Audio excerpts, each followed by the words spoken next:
Hello दोस्तों, नमस्कार। अपने यूट्यूब चैनल पे सब भाई बहन को प्रणाम करती हूँ। आप सबको बहुत प्यारा नाच गीत सुना रही हूँ। अच्छा लगेगा कमेंट में ज़रूर बताना कैसा लगा मेरा नाच गीत।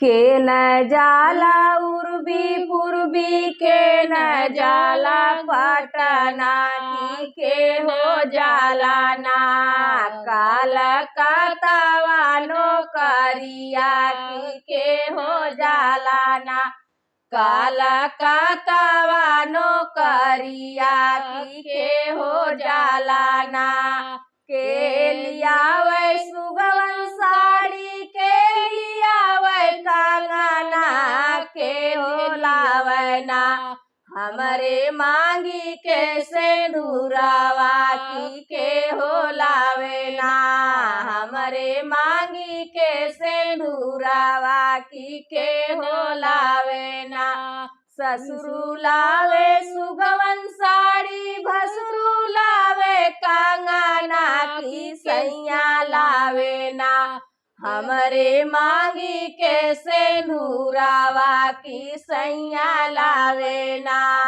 हमरे मांगी के सिंदूरवा की, सैया लावे ना फाट जई है सुगवन साड़ी, टूट जई है कंगना की, अमर रही है ना हमरे मांगी के सिंदूरवा की, अमर रही है ना हमरे मांगी के सिंदूरवा की, अमर रही है ना के जाला उर्बी पूर्वी, के जाला पटना की, के हो जाला ना काला कतवानो करिया की, के हो जाला ना काला कतवानो करिया की, के हो जाला ना।